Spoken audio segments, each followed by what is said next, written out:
Hola amigos, soy Roberto Morán, director de contenidos editoriales de Editorial Televisa. Estamos transmitiendo para Fortune porque el gobierno declaró una emergencia sanitaria y las empresas van a tener algunas obligaciones con sus trabajadores y los trabajadores van a tener algunos derechos. Pero todavía no está muy claro qué va a suceder con esas obligaciones y esos derechos. Para platicar sobre este tema, tengo aquí a René Mireles, que es abogado laboral de Mireles Abogados.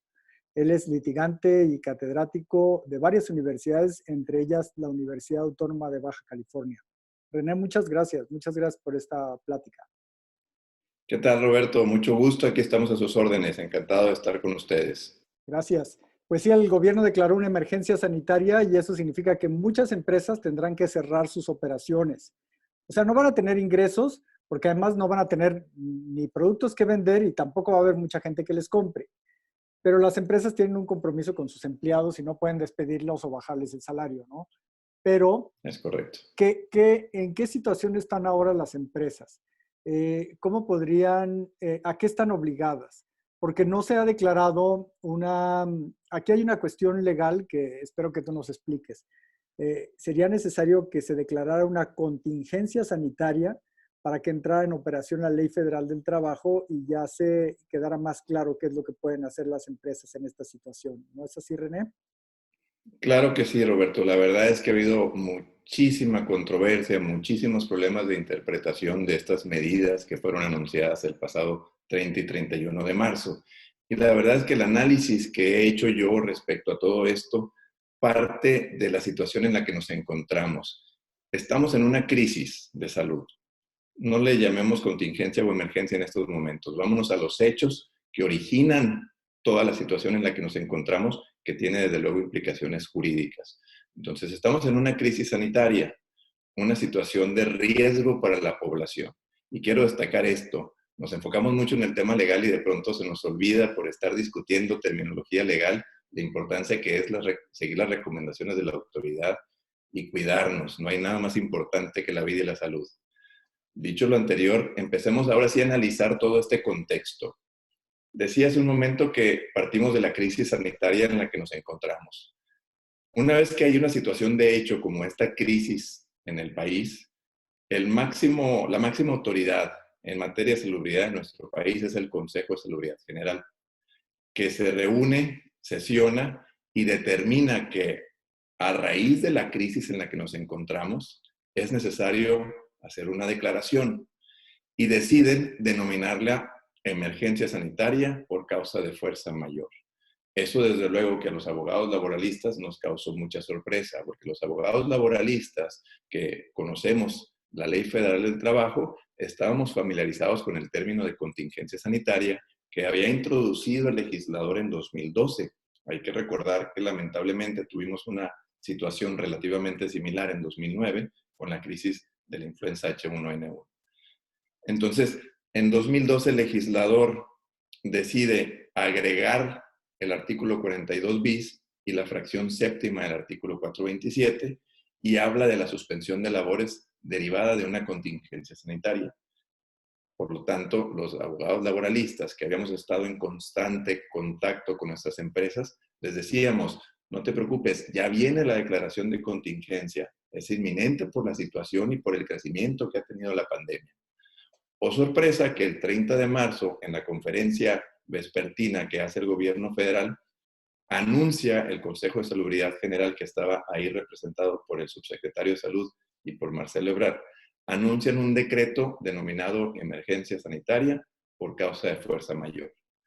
Yo tenía mis dudas mientras escuchaba la conferencia, pero después levanta la mano una reportera y le pide a Marcelo Ebrard que precise cuáles van a ser las consecuencias que buscan con esta declaratoria y se aplica de manera particular el pago del salario mínimo. Y de manera clara y enérgica incluso, Marcelo Ebrard manifiesta que no, que estamos en una situación de fuerza mayor y que no aplica el salario mínimo. Incluso advierte que la Secretaría de Salud y la Secretaría del Trabajo tomarán acciones serias, multas, incluso manifiesta que se van a perder los juicios de aquellas empresas que pretendan aplicar estos preceptos legales de la contingencia sanitaria. Entonces eso nos refleja una conducta o una intención clara por parte de las autoridades y me refiero al Consejo de Salubridad General, y posteriormente por la Secretaría de Salud, que el día siguiente, el día 31 de marzo, como consecuencia de la declaración que previamente había hecho el Consejo de Salubridad General, emite un nuevo acuerdo. La Secretaría de Salud tiene facultades en materia de protección de la salud de la población, de seguridad sanitaria, para suspender actividades. De manera que tras el anuncio que hace el Consejo de Salubridad que nos sitúa en un estado de emergencia sanitaria, decreta la Secretaría de Salud suspender actividades. Ahora bien, Ahora, estas dos... perdón, Sí, René, esto dime. quiere decir que estamos en un vacío, porque si hubiera una contingencia sanitaria, aquí aplica algo que tú has mencionado en algunas otras pláticas y en artículos en Fortune, aplica el artículo 427 y el 429, ¿no? De la Ley Federal del Trabajo. Ahí sí está previsto de qué pasaría con la contingencia sanitaria, que las empresas están obligadas a pagar una cierta cantidad de sueldo y qué es lo que tienen derecho los trabajadores. Pero no hay nada que hable de una emergencia sanitaria. Entonces ahí no se sabe si están obligados o no o qué va a suceder, ¿no? Curiosamente, el término de contingencia sanitaria no lo encontramos en nuestro marco jurídico, salvo en la Ley Federal del Trabajo, y esto a partir de la reforma del 2012. Previo a la reforma del 2012 no encontrábamos el término contingencia sanitaria en todo nuestro marco jurídico. Actualmente, la Ley General de Salud habla de emergencias sanitarias, y ahí es donde empieza a haber hubo una falta de técnica legislativa, y hay esa pues por un lado la Secretaría de Salud en teoría no pudiera declarar una contingencia sanitaria porque no existe ese término en su normatividad. Y por otro lado, la Ley Federal del Trabajo pues no regula las consecuencias de una emergencia. Pero yo hice un análisis, permítame comentártelo, Roberto. Si nos vamos al origen de las palabras o el significado que encontramos en el diccionario de emergencia y de contingencia, pudiéramos interpretar que primero es una contingencia y luego una emergencia. Es decir, una emergencia es una situación de riesgo que tiene algo, es el riesgo al que estamos expuestos para que algo pase. Puede o no puede suceder. Una emergencia es una situación que ya pasó y que nos lleva de manera inmediata a tomar una medida. Te voy a dar un ejemplo simplista. Yo no voy al hospital, a la sala de emergencias, cuando tengo riesgo de contraer una enfermedad. Si yo estoy en una contingencia corriendo un riesgo, no hace falta que yo vaya a la sala de emergencias. Voy a la sala de emergencias cuando ya la contraje la enfermedad, cuando ya tuve un accidente. Si ves cómo está escalado entonces, primero la contingencia y luego la emergencia, ahí está el problema al que se va a meter la autoridad, porque existen serias sospechas de que primero van a declarar la emergencia sanitaria, queriéndole encuadrar en la fracción primera del 427 como una causa de fuerza mayor para suspender las relaciones de trabajo, y que más adelante, después del 30 de abril, nos van a poner ahora en una situación de contingencia para, de manera subsecuente, aplicar la fracción séptima del mismo 427 y ahora obligar a los patrones a un pago de un mes de salario mínimo. Todos sospechamos que eso es lo que viene en un futuro, porque de otra manera no pudiéramos entender el actuar de la Secretaría de Salud y del Consejo de Salubridad General. Por lo pronto se le está pidiendo a las empresas que paguen los sueldos completos aún cuando están en suspensión de actividades, ¿no? Desde luego que una emergencia sanitaria y una contingencia sanitaria para efectos de la suspensión de actividades no habría una diferencia. En ambos casos, la Secretaría de Salud está ejerciendo la facultad de ordenar la suspensión de actividades. Por lo tanto, la discusión queda superada respecto a si suspende una y suspende la otra. Pudiéramos afirmar que en ambos casos estarían suspendidas. Sin embargo, las consecuencias legales que cabe destacar que no le corresponden ni a la Secretaría de Salud ni a la Secretaría de Trabajo, ni al Consejo de Salubridad General determinar. Esas consecuencias legales están previstas por la norma, ya existen en la norma y me refiero a la Ley Federal del Trabajo. Entonces, cuando empezamos a analizar cuáles iban a ser las consecuencias, pues las vamos a ver desde dos ópticas. Por un lado, desde la óptica del gobierno federal, de la Secretaría de Salud, que la han estado expresando en múltiples ocasiones, tanto en las conferencias vespertinas como incluso en un tuit que subió ayer Hugo López-Gatell de la mano con la Secretaría de Trabajo, Luisa María Alcalde, en donde señalaban que no había duda para ellos de que nos encontrábamos en una causa de fuerza mayor y que por lo tanto no aplicaba la legislación correspondiente a la contingencia, buscando que los patrones estuvieran en el supuesto del artículo 427, fracción primera, 429, fracción primera y 430, que de una manera conjunta pudiéramos decir que implica que el patrón tenga que iniciar un procedimiento especial ante la Junta de Conciliación para que la Junta le determine una indemnización en base al salario íntegro, una indemnización que tendrá hasta 30 días, ¿El una patrón duración tendría que hasta de hacer 30 días. esta solicitud o el trabajador es el que va a pedir la indemnización? Es correcto, sería el patrón quien tiene la obligación de avisar a la Junta que ocurrió una causa de fuerza mayor que trajo como consecuencia la suspensión inmediata de actividades. Posteriormente se da inicio al procedimiento especial, en donde la Junta califica la causa de fuerza mayor para saber si es suficiente o no para suspender actividades. Hablemos de un incendio en una empresa que tendría que acreditar. Aquí obviamente no hace falta acreditar nada porque está decretado en el diario oficial. Sin embargo, la tercera consecuencia, el tercer paso de este camino jurídico es la sanción que hace la Junta, la determinación del monto de la indemnización que está contemplado en el artículo 430. Ahora bien, en el tuit que hace un momento les comentaba, la propia Secretaría del Trabajo exhortaba a los patrones y a los trabajadores a que buscaran un acuerdo. El procedimiento especial contempla dentro de sus etapas la fase conciliatoria. Por lo tanto, no hay ningún impedimento para que los patrones y los trabajadores lleguen a un acuerdo, ya sea dentro del procedimiento especial o incluso hay que destacar también esta posibilidad. Incluso los patrones y los trabajadores pueden llegar a un convenio privado. En 2018 nuestra Suprema Corte ya admitió que la expresión de la voluntad entre el patrón y el trabajador va a tener validez y de esa manera evitarse todo ese procedimiento y evitar saturar a las juntas de conciliación también. Ese convenio Porque, privado, perdón, podría sí, implicar algún aplazamiento en los pagos, recorte en los sueldos por una situación especial. desde luego, ese convenio es un acuerdo de voluntades entre el patrón y el trabajador en el que van a fijar el monto de la indemnización y el método de pago de la indemnización. Desde luego que hay empresas que si las obligas a pagar 30 días no lo van a poder hacer, Roberto. No van a tener la capacidad económica y quien va a salir perjudicado es nada más y nada menos que los propios trabajadores. Aquí no se trata de favorecer a un sector o a otro, se trata de encontrar el equilibrio que tantas veces nos dice la Ley Federal del Trabajo que debe existir entre los factores de producción. Pero no Un hay que equilibrio entre esperar, los intereses. no hay que esperar a las juntas de conciliación y arbitraje. No necesariamente porque hay dos alternativas. Una es iniciar el procedimiento especial que contempla el artículo 892 y esperar a que la Junta resuelva ese procedimiento especial. Y hasta el final del procedimiento será cuando la Junta ordene una indemnización. Por otro lado, pueden el patrón y el trabajador desde el día de hoy llegar a un acuerdo, celebrarlo por escrito y desde luego que la recomendación sería llevarlo ante la Junta de Conciliación para que lo ratifique. Sin embargo, si las condiciones de la empresa no lo permiten por practicidad, por cantidad de trabajadores, por distancia o por saturación de la propia impartición de justicia, porque insisto, en teoría todas las empresas los tendrían que hacer, todos los patrones, entonces yo les recomiendo que recurramos al criterio que fijó la Suprema Corte en 2018, en donde le otorgó la validez que merece un acuerdo entre el patrón y el trabajador celebrado de manera privada.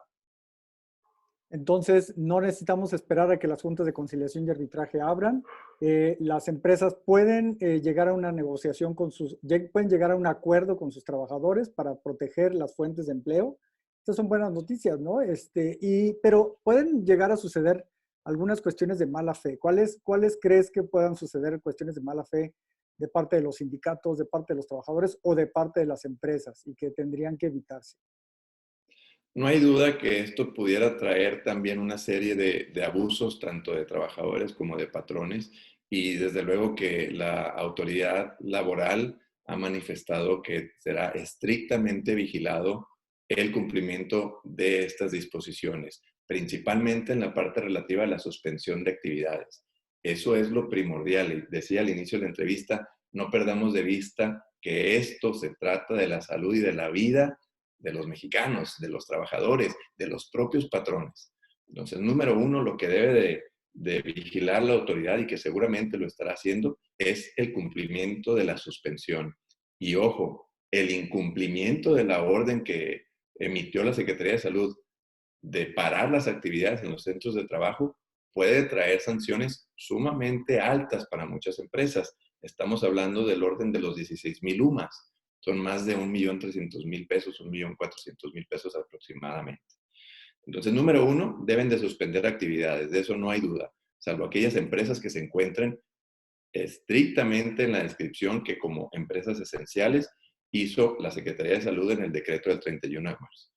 Por otro lado, otro de los riesgos de abusos que pudiera existir es desde luego que las empresas recorten el personal sin el pago de las indemnizaciones que le corresponden o lo manden a su casa sin un pago en lo absoluto. Sería importantísimo que la Secretaría del Trabajo y la Procuraduría de la Defensa del Trabajo estuviera vigilando para que se eviten en la medida de lo posible este tipo de abusos. Y permíteme comentarte algo, Roberto. La Profedet, la Procuraduría de la Defensa del Trabajo, ha estado constantemente subiendo un documento denominado Preguntas Frecuentes. En la versión del 1 de abril, en la primera o segunda pregunta que viene en el documento, habla la propia Profedet, que es una dependencia que forma parte de la Secretaría del Trabajo, de la posibilidad que existe de celebrar convenios entre patrones y trabajadores. Probablemente no lo estén diciendo a los cuatro vientos nuestras autoridades, pero definitivamente existe esa posibilidad y es urgente que las empresas recurran a este convenio, porque de lo contrario van a pasar dos cosas. Vamos a saturar a las juntas de conciliación y no se van a dar abasto, y por otro lado vamos a dejar a los trabajadores sin un sustento porque mientras no se haya decretado una indemnización por parte de la Junta en la resolución del procedimiento especial, realmente el trabajador no tiene la certeza de recibir una cantidad. Precisamente por eso yo estoy buscando concientizar a mis clientes y a la población en general de la importancia de buscar acuerdos entre patrones y trabajadores. ¿Qué tan cercano está que muchas de las empresas se declaren en suspensión de pagos, ¿no? Por esta cuestión de que no van a tener ingresos durante un buen tiempo. ¿Crees que lleguemos a eso y ahí cómo podrían, qué derechos tendrían los trabajadores? No perdamos de vista que los trabajadores tienen una protección especial. La Ley Federal del Trabajo le da una categoría preferente a las indemnizaciones y a los derechos de los trabajadores por tratarse de la subsistencia de aquel empleado que por un despido injustificado o por una suspensión colectiva o por una terminación colectiva se queda sin una fuente de sustento. Por lo tanto, aún en esos casos, la autoridad laboral puede continuar con los procedimientos y buscar el cobro coercitivo por la fuerza a través de embargos de las cantidades que se hayan determinado a través de la resolución del procedimiento colectivo que va a fijar la indemnización.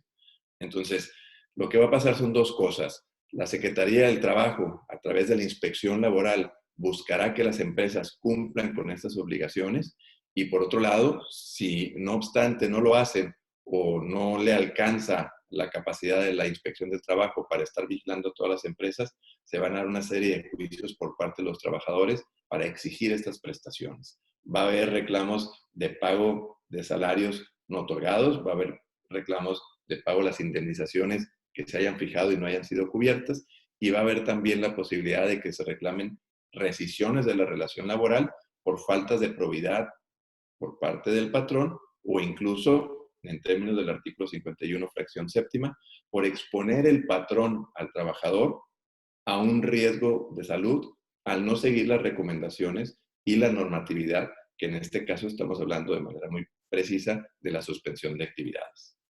Como tú mencionabas ya la secretaria del Trabajo que llamó a la solidaridad en este momento, por más que algunas empresas quieran solidarizarse, no van a poder hacerlo. Entonces, ¿qué consecuencia pueden llegar a tener si no, pues, si no muestran apoyo a sus trabajadores? ¿Qué pueden tener como consecuencias legales las empresas? Las consecuencias las pudiéramos clasificar en las sanciones consistentes en multas y clausura por parte de las autoridades administrativas, que mencionaba hace un momento que pueden ascender hasta 16,000 UMAS, y por otro lado, las consecuencias que en la vía jurisdiccional ejerzan los trabajadores a través de juicios. Puede haber desde luego juicios por despidos injustificados, juicios de rescisión por causas imputables al patrón, y juicios en donde exijan el pago de las indemnizaciones y los salarios dejados de percibir en este periodo. Porque si el patrón no anuncia la suspensión de actividades, simplemente cierra las puertas y no hace ninguna manifestación, el trabajador estará en un estado de indefensión, desde luego, y habrá un abanico de acciones que puede ejercer para exigir el cumplimiento de sus derechos. René Mireles, muchas gracias. Antes de terminar, dime, ¿cuál es el mensaje para las empresas? ¿Qué tienen que hacer en este momento? ¿Tomar una decisión rápida, llegar a acuerdos o todavía tenemos tiempo para esperar que estén cerrados, que les paguen a sus trabajadores y que se esperen un ratito? ¿Qué es lo que tendrían que hacer hoy? Número uno, no pierdan de vista que se trata de la salud y la vida, señores. Por favor, tengamos conciencia, la enfermedad está avanzando a pasos agigantados en nuestro país. No queremos estar en el escenario que se está viviendo en otros países. Esa debe ser nuestra óptica de acercamiento a este problema. Número uno. Número dos, cumplamos las indicaciones. Nos están ordenando suspender actividades desde el día 30 de marzo. El día de hoy, en realidad, es un porcentaje muy pequeño de las empresas que han suspendido realmente sus actividades. Y número tres, no perdamos de vista que los trabajadores son una parte fundamental del funcionamiento del país. No los podemos dejar sin un sustento. Necesitamos llegar a acercamiento con los trabajadores, al equilibrio que los principios del derecho laboral buscan, el equilibrio entre los factores de la producción. Acérquense con sus trabajadores, lleguen a acuerdos. Los 30 días de salario integral no es definitivamente la regla, es un máximo que establece la ley en el artículo 430. Tengan conciencia, patrones, tengan conciencia, trabajadores. No le podemos exigir a una empresa que no tiene flujo de efectivo, a una pyme, que sobreviva y que se responsabilice por pagar 30 días. Lo que va a pasar es que no van a tener dinero para pagar y no va a recibir el dinero del trabajador. Para embargarla y para lograr ese cobro van a pasar meses, si no es que años. Entonces les pido por favor unidad, les pido conciencia, les pido entendimiento entre las partes y les pido por favor que se cuiden. La salud es lo más importante que tenemos, Roberto. Si Muchas no llegan gracias. a ese entendimiento, ¿con quién hay que ir? ¿Qué abogados? ¿A quién será el experto que tendríamos que consultar? ¿Los abogados laborales? ¿O con quién hay que acercarse para enfrentar esta situación? Con sus abogados laborales de confianza, nosotros nos ponemos a sus órdenes desde luego, mirelesabogados.com. Me encuentran en Twitter como Lic René Mireles y en Facebook como René Mireles. Estoy yo, están muchísimos abogados. La verdad yo siento un compromiso de difundir estas ideas, tratar de crear conciencia. Ahorita no estamos para ponernos nosotros a querer estar cobrando cantidades enormes de dinero por asesorar a las empresas. Yo creo que todos debemos de contribuir. Los médicos en los hospitales, nosotros ayudando a que esta crisis no sea tan dura y podamos recuperarnos de esta situación, Roberto. René, muchas gracias. Un gusto, estamos a sus órdenes. Gracias.